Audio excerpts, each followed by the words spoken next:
But what do you know? My second video of the day, and it's not even noon yet. Did Pam Bondi just slap President Donald Trump in the face to embarrass him? Because more and more it's looking like Pam Bondi was set up to get Mr. Gatz in as the head of the Attorney General, head of the DOJ, right? It's kind of what it looks like. I'm not saying it's what it is, but it kind of looks like that. Who came out with, what did he call that? He had a name for the vaccination when he was listening to Dr. Fauci, that fake, that phony, that murder. Quantum Leap? Nah, that wasn't it. I'll think of it here in a second. That was Donald Trump. By his own admission. He came out. Hyper velocity? No, that ain't it either. Help me out. It was brought up to me that Dr. Kerr wasn't found innocent. The case was dropped. Initially, I'm like, nah, so what? 6 of one, half dozen the other. Who cares? You know, he's innocent. As far as I'm concerned, the case is dropped. He's found innocent. Then I got to think. I go, whoa.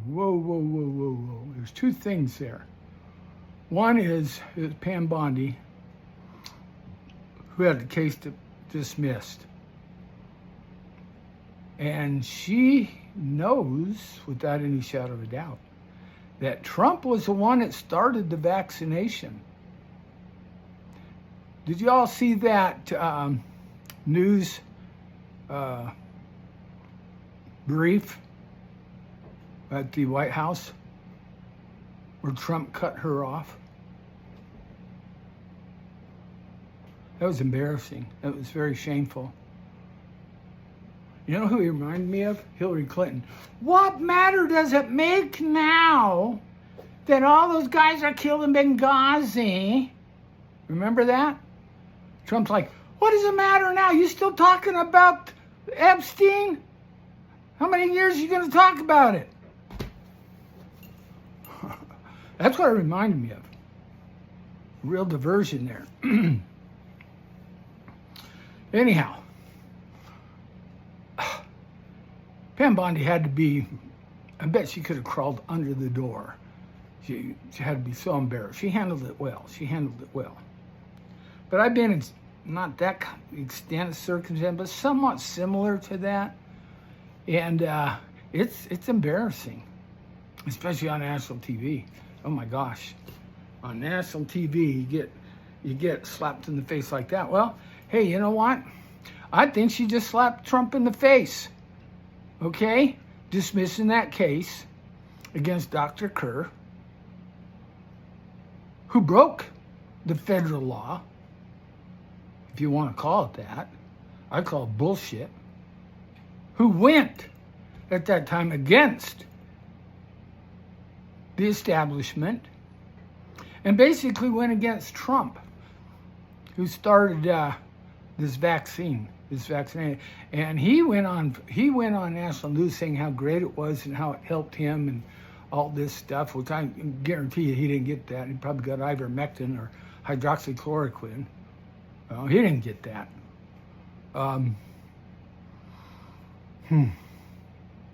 Yeah. Then the other thing is, what would have happened had she not dismissed it? Do you really think a Mormon jury is not going to find Dr. Kerr guilty? He went against the prophet. He went against the law of the land. And they had that jury just like that. You know, I've been involved in several of these juries. And, yeah, they got their juries just like that. Like one day. And these other ones, it took like, you know, the Bundy standoff, that was like a week picking the jury.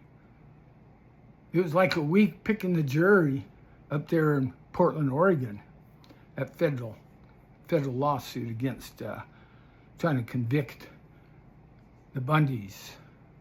I might as well mention all their names. Emma Bundy, Ryan Bundy, David Fry, Neil Wampler, Shauna Cox, Jeff Banta. Did I leave anybody out? Oh, yeah. Ken Medenbach.